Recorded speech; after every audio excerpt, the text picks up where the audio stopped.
আসসালামু আলাইকুম ওরহমতুল্লাহি বারকাতু। আলহামদুলিল্লাহ, আমাদের জিজ্ঞাসা জবাব যে ভিডিওগুলো আমি ধারাবাহিক দিচ্ছি, দেওয়ার চেষ্টা করছি, আলহামদুলিল্লাহ অনেক সাড়া পাচ্ছি। অনেক ভাইয়েরা এবং অনেক বোনেরা দেশ বিদেশ থেকে আমাকে বিভিন্ন সময় প্রশ্ন করছেন। আলহামদুলিল্লাহ, আমি চেষ্টাও করে যাচ্ছি তাদের এই প্রশ্নগুলোর উত্তর ধারাবাহিক দিয়ে যাওয়ার জন্য। কিছু কিছু প্রশ্নের উত্তর আমি ভিডিও করছি এবং কিছু কিছু প্রশ্ন চেষ্টা করছি আমি তাদেরকে পার্সোনালি বলে দিয়ে দিতে। আলহামদুলিল্লাহ, আজকে আমাকে এক ভাই প্রশ্ন করেছিলেন, আমি একজন ব্যবসায়ী, ব্যবসার কাজে আমাকে দেশের বিভিন্ন জায়গায় সফর করতে হয়।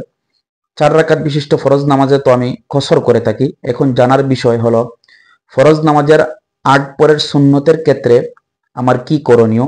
এগুলো না পড়লে কি কোনো সমস্যা হবে? আলহামদুলিল্লাহ, তিনি চমৎকার একটি প্রশ্ন করেছেন। আসলে আমাদের অনেক সময় সফর করতে হয়, তো সফর অবস্থায় তো হুকুম হলো আমরা 4 রাকাত বিশিষ্ট ফরজ নামাজ 2 রাকাত কসর পড়বো। তো এক্ষেত্রে মাসআলা হলো, যদি আপনার সফর অবস্থা এমন হয় যে আপনার ক্লান্তির কোনো ভাব থাকে, অসুস্থ থাকেন, অথবা এমন হয়, আমি সংক্ষেপে বোঝানোর জন্য বলছি, মনে করেন আপনি 10 জনের সাথে গাড়িতে করে তো যাচ্ছেন সফর অবস্থায়। এখন যদি আপনি সুন্নত পড়েন তাহলে অন্যান্যরা বিরক্তি বোধ করবে বা আপনাদের সময়ের সংকলন কম।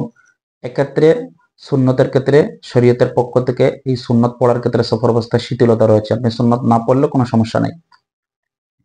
তবে যখন আপনি সফর শেষ করে কোনো একটা জায়গায় স্থির হয়ে যাবেন, যদিও আপনি মুসাফির হন না কেন, এবং আপনার কোনো ওজর না থাকবে, কোনো পেরেশানি না থাকবে, তাহলে অবশ্যই আপনাকে সুন্নত পড়তে হবে, সুন্নত পড়া মুস্তাহাব। তবে ফজরের ক্ষেত্রে হইল ভিন্ন কথা।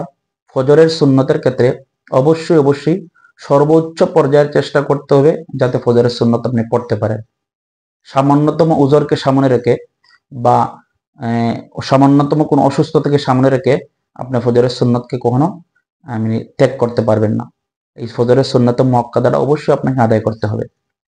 কারণ হযরত আয়েশা রাদিয়াল্লাহু তাআলা আনহু যেটা বলেন যে, আম্মা লাম ইয়াদা সাহিহান ওয়ালা মারিদান ফি সাফারিন ওয়ালা হাদারিন গায়িবান ওয়ালা শাহিদান তাআনি নবী সাল্লাল্লাহু আলাইহি ওয়াসাল্লাম ফারাকআতানি ক্বাবলা আল ফজর। মুসান্নাফ ইবনে আবি শাইবার মধ্যে হাদিসটা এসেছে যে আল্লাহ রাসূল সাল্লাল্লাহু আলাইহি ওয়াসাল্লাম সুস্থ অসুস্থ, ঘরে থাকুন অথবা সফরে থাকুন, কখনো ফজরের আগের 2 রাকাত সুন্নত কখনো ছাড়তেন না।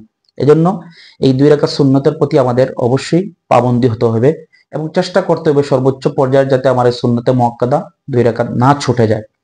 আপনারা মাসআলাটি দেখতে পারবেন খুলাসাতুল ফতোয়ার মধ্যে 1 নম্বর খণ্ড 204 নম্বর পৃষ্ঠার মধ্যে রয়েছে।